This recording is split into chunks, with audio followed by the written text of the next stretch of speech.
Bhima, the strongest of the warriors, was scared. He was scared for his life. He felt helpless, and Yudhishtira had to come for his rescue. Jai Sriman Narayana, hello everyone, I am the Pauranika.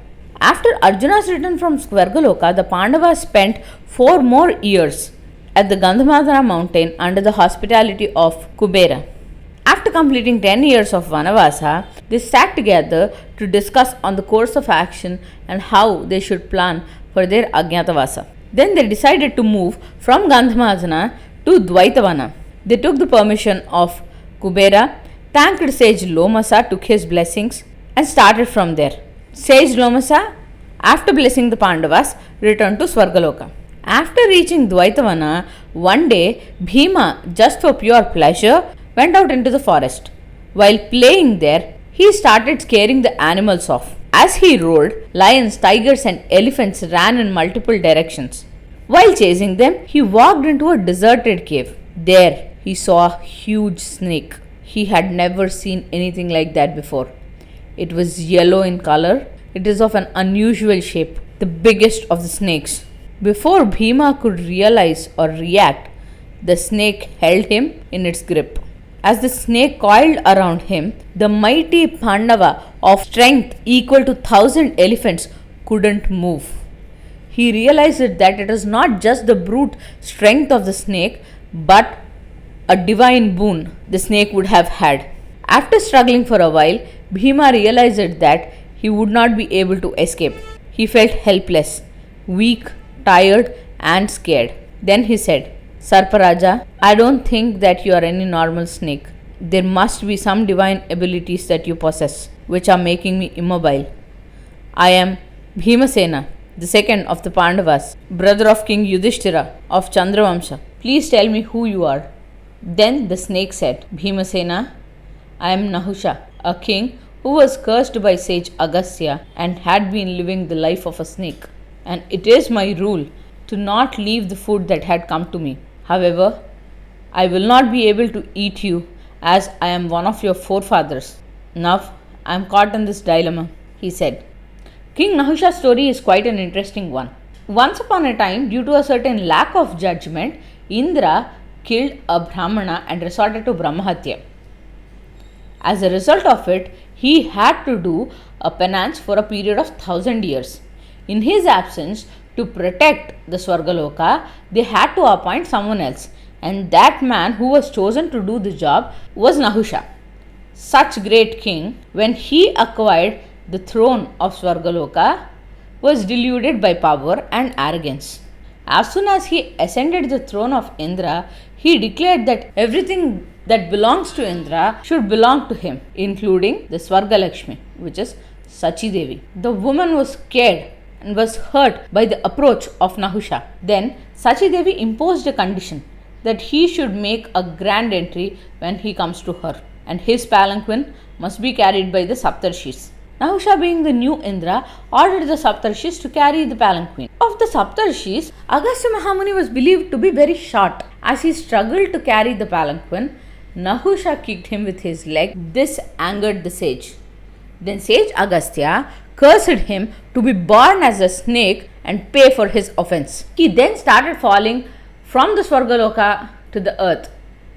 On his way, he realized his mistake and pleaded to the sage for a remedy to his curse. Then sage Agastya, of the kindest heart, told him that once he pays back for all his sins, he would be having a conversation with one divine individual, at the end of which he would be rid from his sin and would be brought back to the Svargaloka again. Bhima, who learned the story of Nahusha, realized that his time has come to an end. He told the snake that he isn't worried about his brothers, as with or without him Arjuna would be able to win the battle. However, he was worried for his mother, who wouldn't bear the news of his death. While Bhima was struggling with the snake, Yudhishtira started seeing certain bad omens. The southern part of his cottage had caught fire. Animals started screaming from the south side. His heart trembled in fear. He immediately called Draupadi and asked, "Where is Bhimasena?" Draupadi said that he went out and it had been quite some time. Then Yudhishtira, along with Dhaumya, started in search of Bhimasena. Before stepping out of the cottage, he asked Arjuna to protect Draupadi and Nakula and Sahadeva to protect rest of the Brahmanas. Following the footprints of Bhimasena, he went deep into the forest. There, along with the footprints of huge elephants, he also saw the footprints of Bhimasena.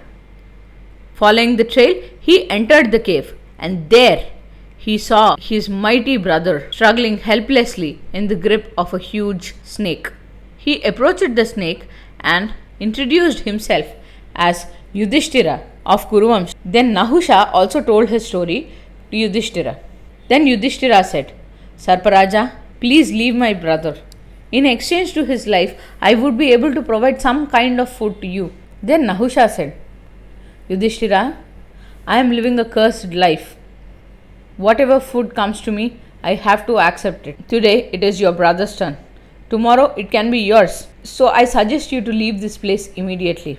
Then Yudhishtira said, there should be some other way. Please do let me know. Yudhishtira pleaded.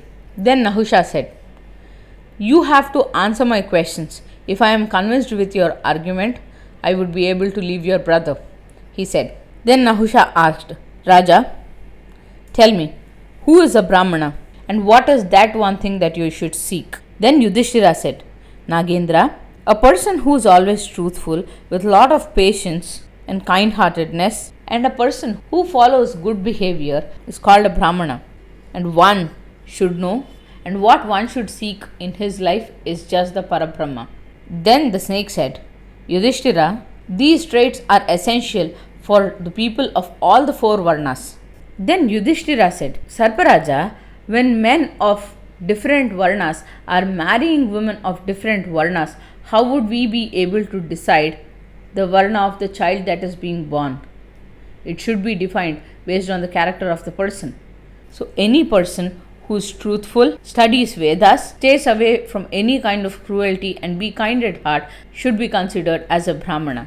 Nahusha was impressed by his response and said, Yudhishthira, after listening to you, how can I eat your brother? If you have any questions for me, please do ask. Then Yudhishthira asked him various questions to understand the concept of dharma and human behavior and how arrogance affects a person's life and can dethrone him even from Swargaloka.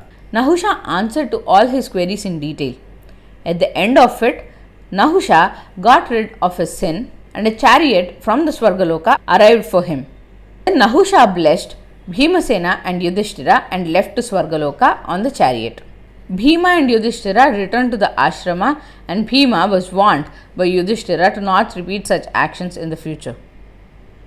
Thank you. Jai Sriman Narayana.